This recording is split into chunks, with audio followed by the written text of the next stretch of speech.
everybody, and welcome to iReadit, bringing you your daily dose of the internet for Tuesday, February 6, 2018. I am Michael Schwahn. And I'm, shit. I didn't think ahead. Hey, shit, how are you? Yeah. I'm shit stain. Oh, sure. So, Mr. Stain, how are you today? I didn't think ahead, so obviously not the greatest. Awesome. Good work, sir. Getting off work early just ruined everything, huh? Yeah, it did. I had too much time to relax. Wasn't on my guard. Damn. Everybody, if you would please consider supporting this show, patreon.com/dailyinternet. In addition, we do go live Monday through Thursday at 6 p.m. Alaska time on Facebook and YouTube. And if you have a news story that you would like us to talk about, no matter how old it is, send it to us to our email, which is feedback.ireddit@gmail.com, or throw it on our subreddit, which is I'm waiting for someone to send us a news story from, like, World War II. Perfect. Do it. Well, we will totally talk about it. Our subreddit is also our iReddit cast. So, Nathan, you said earlier that you got to go home early today. How is that? Yeah, it was real nice. How early is early? Huh? How early is I went home early? Just 15 minutes. But that's early enough to catch an earlier bus. Yeah, technically, because, you know, buses run 15 minutes nowadays. Sure. So it was kind of nice. Right on. You enjoy it? I mean, I got home. I came up to my room, turned on some YouTube. I got to light an incense. That's really about it. Yeah? Yeah. Was it good, YouTube?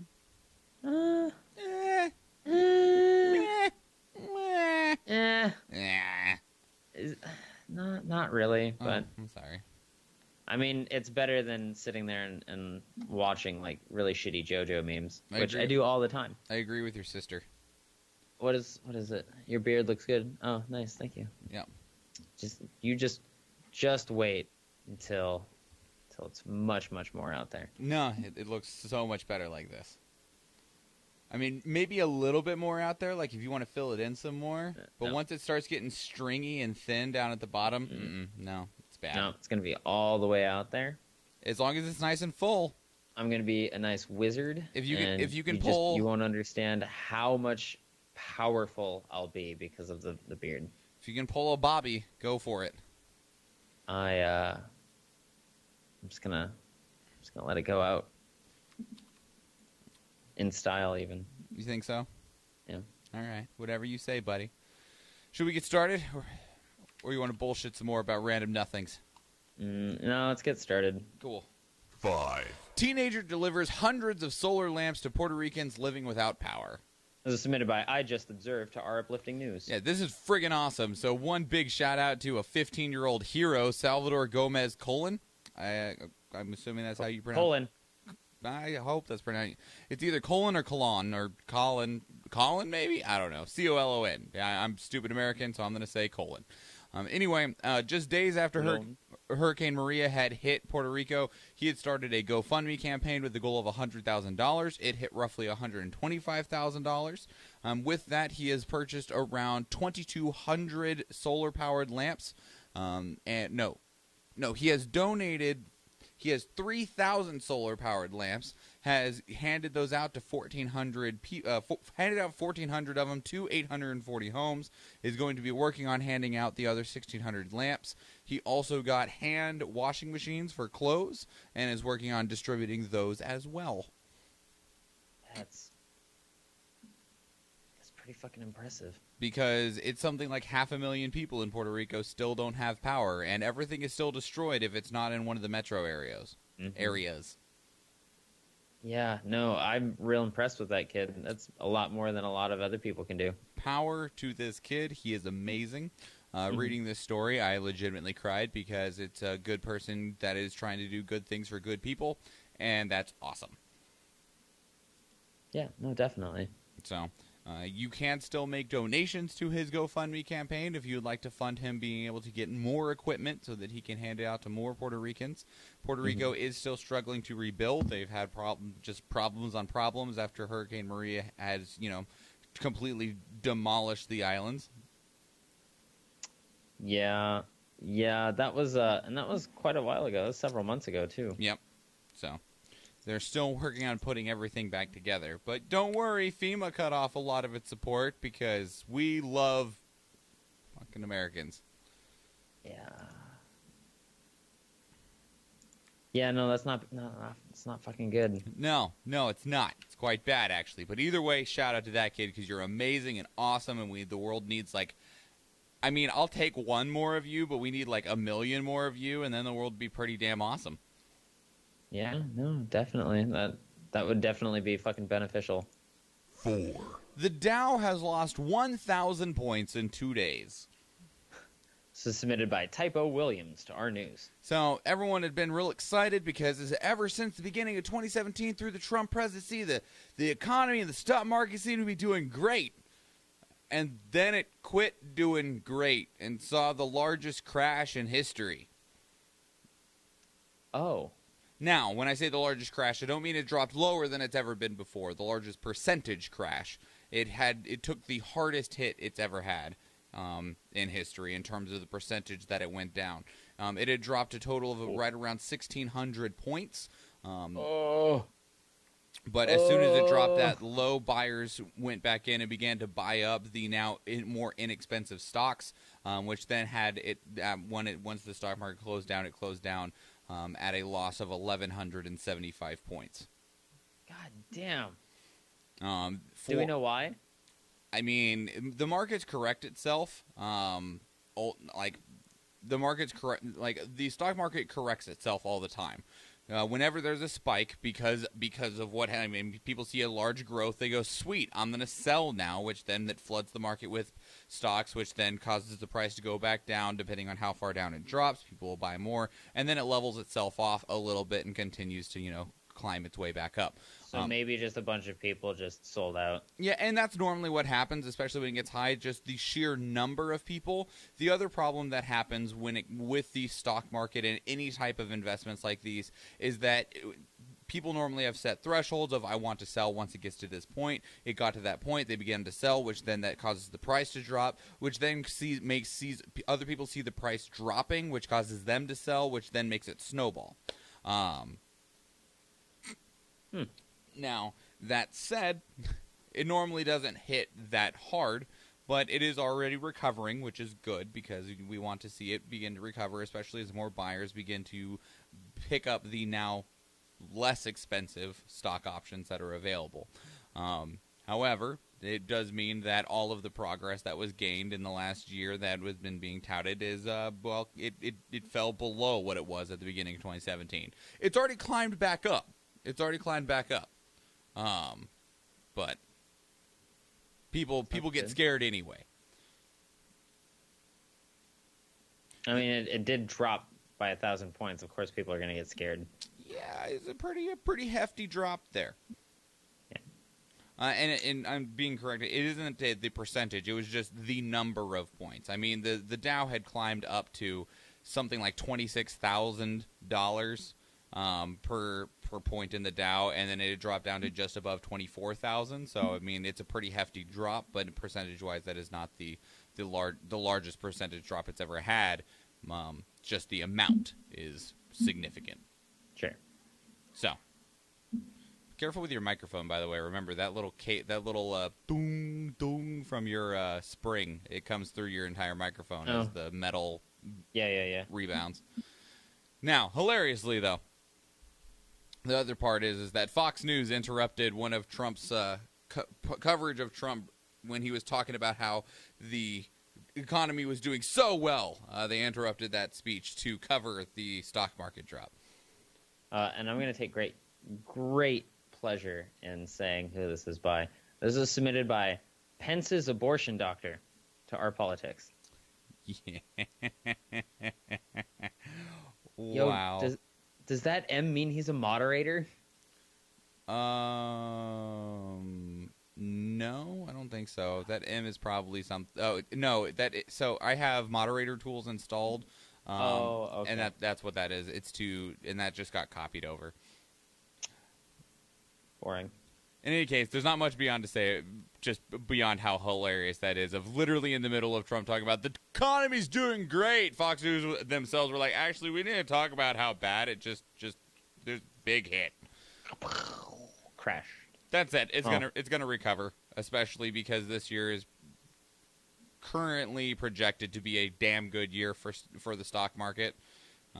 It just needed to correct itself for a moment, and then it'll go on its merry way. Mm-hmm. That said, I mean, of course the stock market is going to do well. I mean, the tax cut benefits companies immensely, and also the majority of people that I know that are working for large corporations, those corporations are doing shit-tastic things to boost their numbers and their stock options to profit to investors and shareholders. One of my family members works for Lowe's, and Lowe's stock is doing incredible. But they also just fired like 14,000 people, demoted 6,000 people, and told other ones that you could either take a pay, like 5,000 others told them you can either take a pay cut or you can leave too. So when you cut that many people, and normally the highest expense in any business is personnel, like when you cut that many people and then you're still making the same amount of money, yeah, it's going to look like your company's doing really well. So the businesses are doing great. The people are still not. So yeah, and people suffering is not good. No, like we can say the economy is doing well, but that does not benefit people. That benefits companies. So yeah. Oh God, I'm throwing things. Mostly because they're tall, empty bottles that like to get knocked over. In any case, so, but I mean, people with money and people with investments will continue to do well. Yeah. Yeah. And everyone will continue to run on bare minimum skeleton crews. Yeah. Mm-hmm. Pretty much. 3. Tobacco farmers could make more money converting their fields to solar arrays. A land use study finds. This was submitted by Steropro to Our Science. This is a little bit misleading. So, okay, go on. And here's why. First off, tobacco fields, as expensive as a pack of cigarettes is, the actual people that made the actual tobacco itself make very little of that. I mean, because they literally just make the plant that is then sent off to the, is sold in bulk to the people that process it, manufacture it, put it in cigarettes. And then depending on where you live, there's this $4 tax on that pack of cigarettes, and then you pay your final price of $10 for a pack. Mm-hmm, mm-hmm. So the idea here is that tobacco itself only is profitable in extremely large amounts. And so the people that grow tobacco have these massive fields that they grow the tobacco in. If they converted those fields to solar energy, they would no longer have to pay the price for continuously overturning fields to process tobacco. There would be a large initial investment to set up the solar arrays, and it would only be profitable, well, more profitable than tobacco, on the projection, the belief that the profits from solar will continue to rise. Which, I mean, as solars continue to be adopted and energy rates, people pay more for solar energy as more of it takes over the industry and the market. That is what could happen, but it is not a guarantee. So it's not that they could literally just switch over and make more money. It's they would need to spend some money, switch over, and then if it continues to go well, then they will make more money. Okay. So it's all based on if it'll continue to go well. Because instead of knowing that you're going to be doing well because people have vices, you're running on a system that we don't really know a whole bunch about because it's still fairly new? Correct. So, I mean, the idea is that if solar continues to grow and people begin to focus the market on solar power to where it is worth more, then they would begin to see a profit once the price goes up for solar power. I feel like they should start converting those fields into marijuana fields, but, Yeah, well, I mean, that's an entirely different topic. This was purely focused on can we turn tobacco fields into solar fields and convince people absolutely. to do it. So, but I mean, there's also the thing if you could try and convince people that you're turning something that harms society into something that benefits the world. I mean, Yar. Yar. You become a pirate. Yes, exactly. To jump back onto the last story real quick, Chadwick in the chat room says hundreds of companies are offering wage increases. They're offering huge bonuses. We're seeing significant wage increases to 17 years high. I'm disappointed by that last story's commentary. So a couple things on that. I mean, if we're going to look at, let's look at one of the largest employers in America, Walmart, who just closed how many hundreds of Sam's Clubs? They also still pay jack shit for what is considered an actual livable wage. Like, they don't pay a living wage. So, sure, they're paying people, we're going to go up to $15 from the $12 you were paying you before, which is still not enough to pay your rent on. So it's not exactly like they're doing anything, especially when companies like Comcast are reporting $6 billion a month in profit. Not revenue, profit. That's how much extra money they're bringing in, and they're still paying people dick. And when there's companies, large companies like I just talked about with Lowe's, that are laying off thousands of people so that they can purely generate more profit for their company, because people are still going to come in and buy stuff regardless of whether there's 100 people in the store or 30. Those are all beginner jobs, Michael. Those are all jobs for children to learn that they're going to get fucked on. That's what happens to the vast majority of the country, is they just get fucked. And the idea of that an increase in pay of somebody going from like $12.50 to $15 is still an absolute fucking joke. So sure, wage are at the all-time high that they've ever been in 17 years, but let's compare that to the cost of living across America compared to what it was 17 years ago and see if it is anywhere fucking close to comparable, because it's not. Factor in inflation costs. It's nowhere close. So sure, the economy is doing well, and a few companies have handed out these sad $1,000 bonuses to a very small portion of their employees, but they're still fucking people. Large quantities. So, I don't know where you're coming from. Maybe one company or two companies and a couple of reports you read are doing what you're talking about, but I know people that work in so many different industries across America, and all of them are reporting the same thing of that we're not being paid enough, I can't pay my rent, I can't buy food, and it's like they're laying people off, they're not hiring people because the companies don't give a shit. But yeah, the companies are reporting great profits. Anyway, we're moving on from this. Mm-hmm. And I'm going to paste this in here and hit the button now. 2. Half of Iranians want to drop headscarf laws, believe that wearing a hijab should be a private choice. This is submitted by, is that Quantico or Guanico? Guanico. Guanico 55 to Our World News. It's hard to tell sometimes with the G's and the Q's. Well, and also because Google Docs is like, this is spelled wrong. I thought it was just underlined because...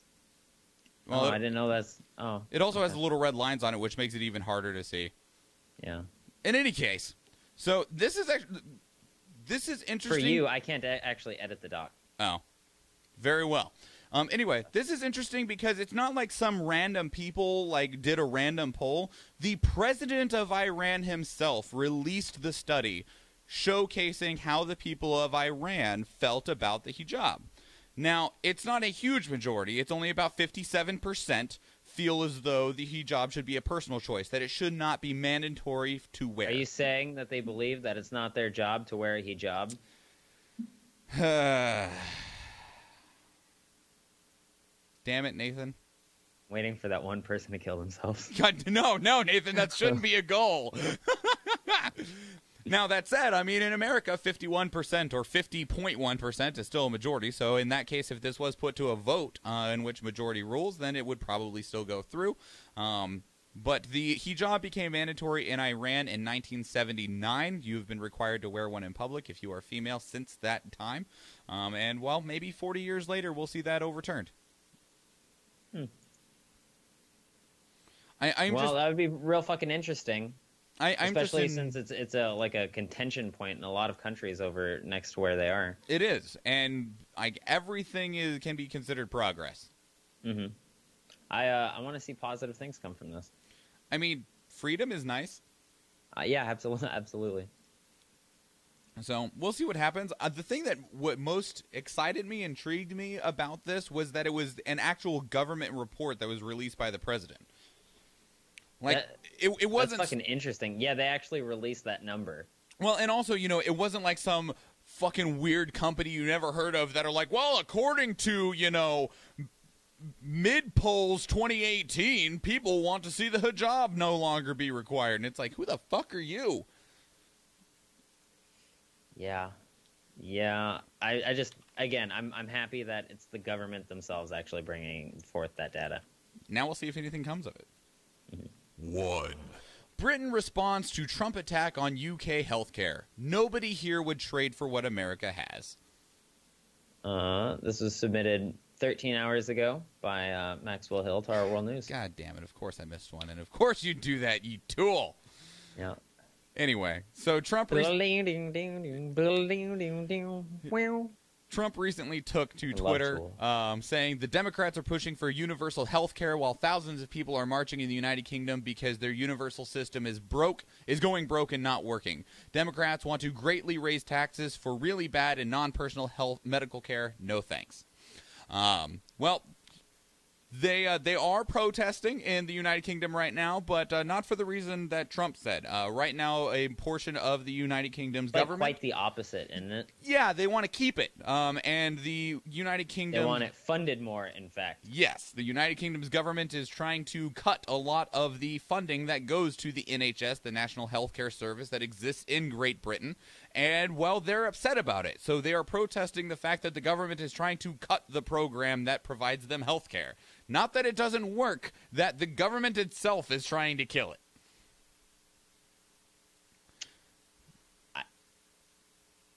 Astounding. It really is. It was also because, like, Trump watched the thing with Nigel Farage on Fox and Friends that morning. Probably. And Nigel Farage, I don't know. You're asking the wrong dude. He's being a real dickhead towards it. So, I mean... What's really the problem is the Tories choosing not to fund it. Yeah, and that's really the problem, is because... Again, like, if we want to go back to the story we talked about earlier, it's the rich people and the people that have fought to get their power and maintain their power and refuse to relinquish it for any reason, just fucking over lower people. And the other people wanting to live comfortably. Yeah. I feel like it should be a human right to not have to struggle to be just able to have the thought of going to the doctor. Yeah. But apparently struggle is actually a human right. Like, you have to go through struggle for some fucking reason. I understand, you know, like, some level of struggle, but there's some things that you should just have. A roof, food, medical care, heat. Let's see what else. Yeah, heat. Oh, absolutely. Running clean water. I should amend that. Just shelter. Shelter should encompass that. Okay, sure. Fitting shelter. Sure. Mm-hmm. And basic internet.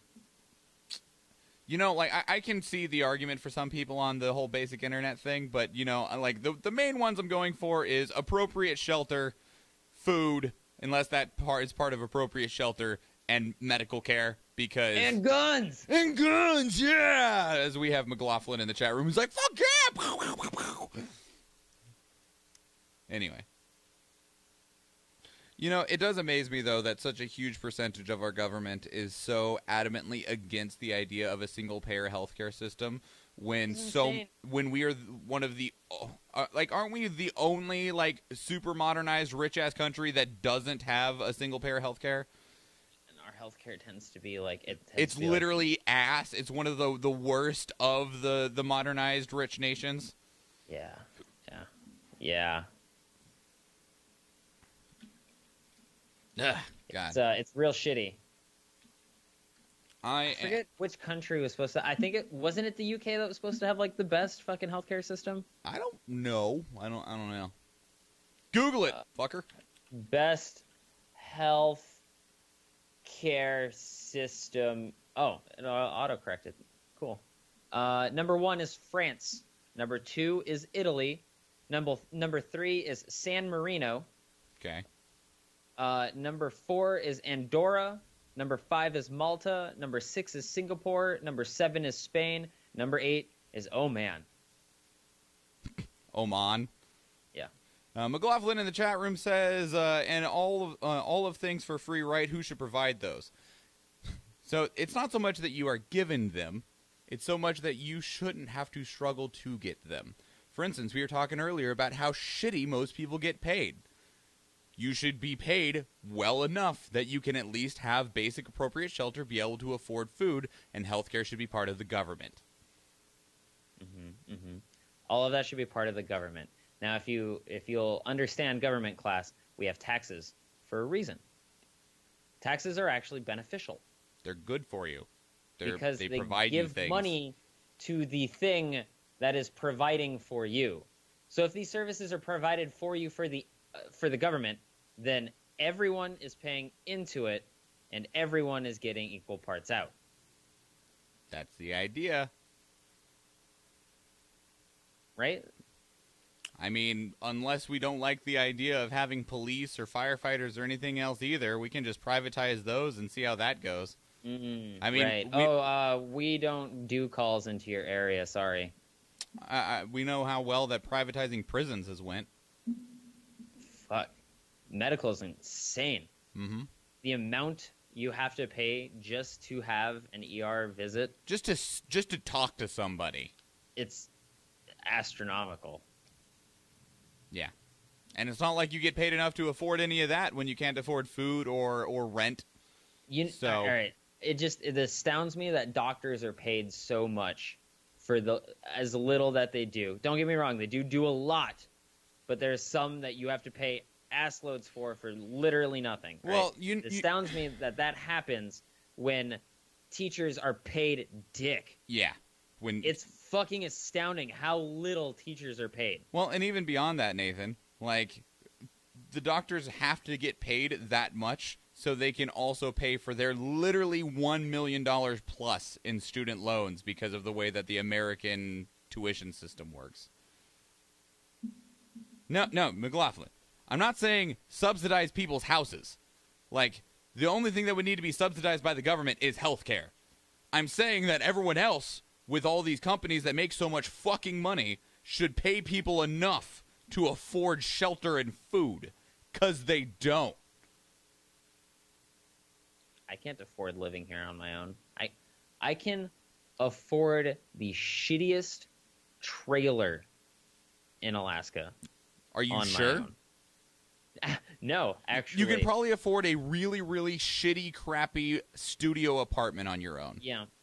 And the only places that really have studio apartments are like either in Diamond, which is across town, or I would have to pay for like a really shitty apartment in Muldoon area. Chadwick says doctors 10 to 15 years of advanced education, teachers 2 to 4 years of education. I don't believe any state you can be a teacher with only 2 years of education. I believe it's 4 minimum, and most require a master's, which is normally 6 years of education.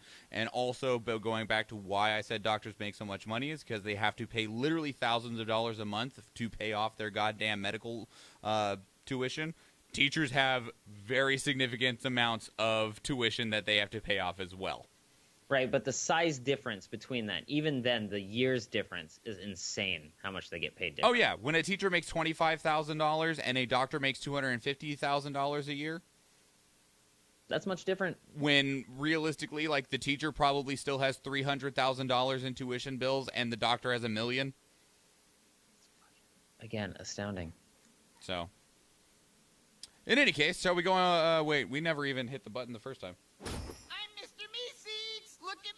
Nathan, what'd you care about in the last 24 hours?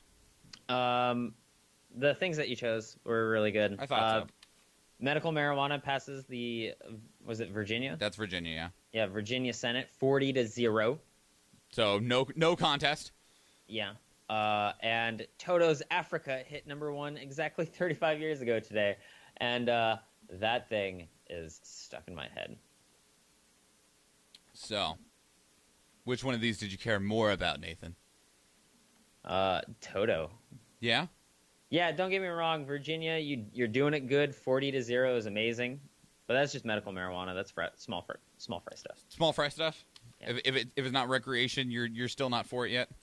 I want full 100% legality. So Recreation and medical for as many plants as you want. Wait. For as many pounds of it as you want. Is there anywhere that legalized recreational use but not medical use? Because I don't even know how that would work. I don't know, but that would be hilarious. I don't like you can smoke marijuana if you're doing it because it feels good, not if it's because you're sick.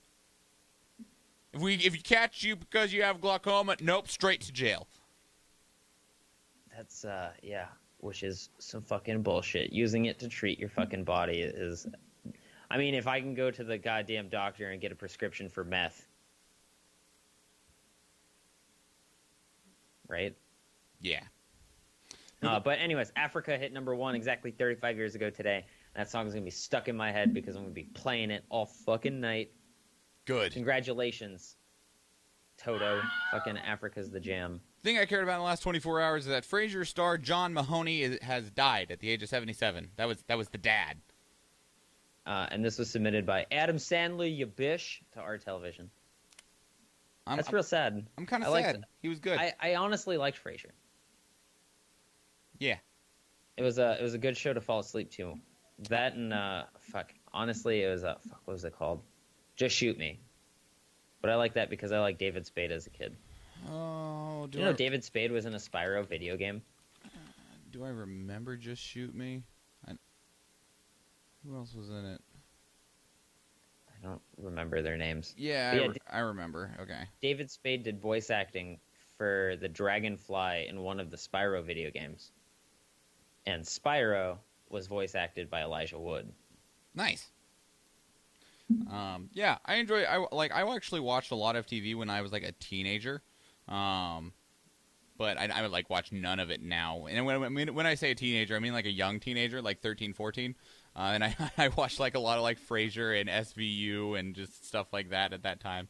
Yep, same. So Frasier is, something that like this is one of the things that actually like made me acknowledge when like I was like, oh, that's disappointing. I also watched a lot of MASH as a kid. Again, falling asleep, I would turn on the TV and just fall asleep. I did not watch MASH at all. There was a time period, though, where I could only fall asleep if I had my PlayStation on and it was playing The Offspring. Sure. Any song in particular or just in general? It was the entire Smash album. I had gotten Smash, and I had loved the shit out of that. It was like my two favorite albums that I owned as a kid were Smash by The Offspring and Siren Song of the Counterculture by Rise Against. Sure. So we're going to go ahead and work on closing out the show. I'm going to respond to another thing in the chat room. Joseph McLaughlin says, businesses such as optometrists and the like are mainly cash businesses, and the pricing is rather competitive. Those medical industries have been dropping steadily in cost. Why have other basic medical procedures remained high?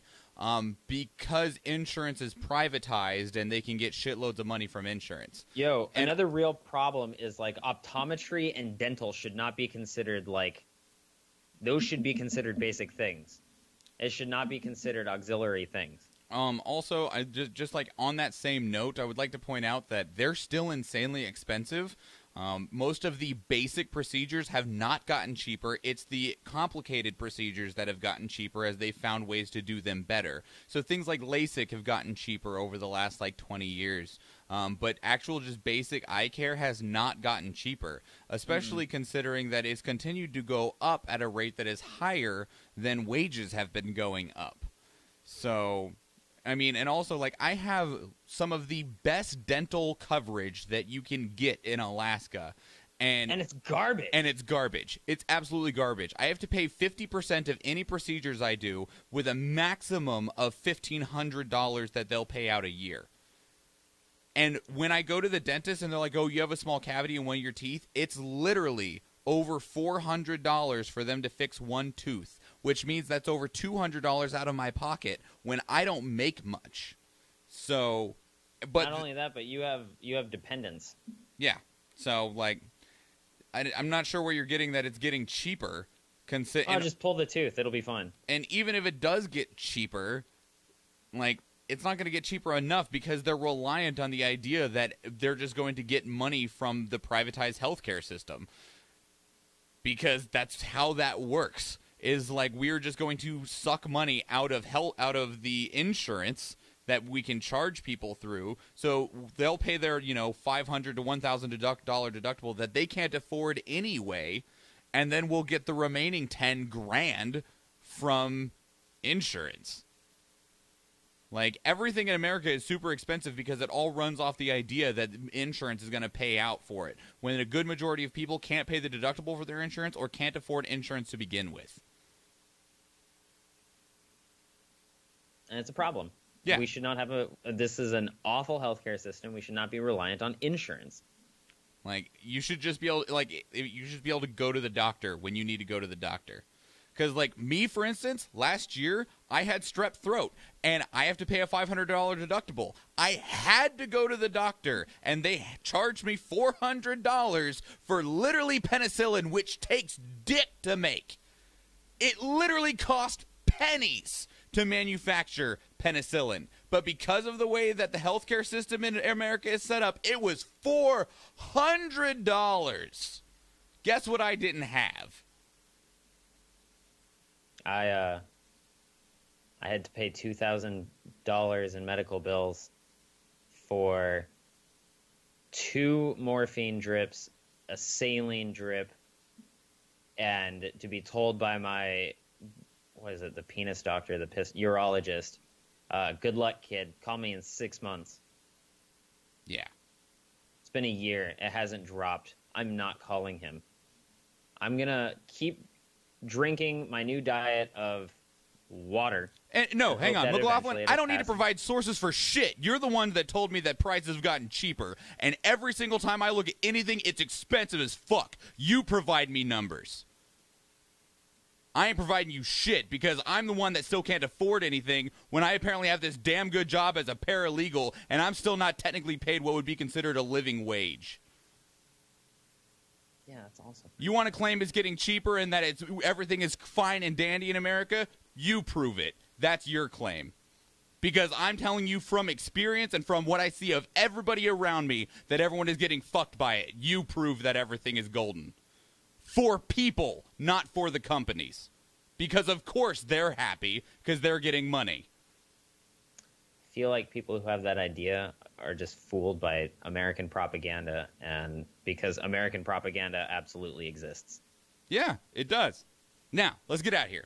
Everybody, if you get value from this show, show us some value back so that Nathan can afford to go to the damn doctor, or so we can potentially buy him some new equipment, or any of those damn things, because welcome to America. Even if it's not a new equipment, I will gladly just take a new case and some new parts. I can scavenge enough of it. We'll figure it out one way or another. Anyway, patreon.com/dailyinternet. Follow and share us on social media, Facebook, Twitter, and Instagram, and YouTube. All of those are at iReaditCast. Got stories you want us to talk about? Send them to our email, which is feedback.ireddit@gmail.com, or send them to our subreddit, which is our iReaditCast. If you want to follow me on social media, I am at Schwahn Michael, and Nathan is at Bimmenstein. You can download the show, take it with you to go. If you can't catch the live version or you don't feel like watching the video, you can catch those on iTunes, Stitcher, Google Play, and anywhere else that podcast can be downloaded. That's it, everybody. That is your 425th dose of the internet. I am Michael Schwahn. And I'm Nathan Wood. And please remember, everybody, don't get eliminated! Have a good day, everyone. Bye.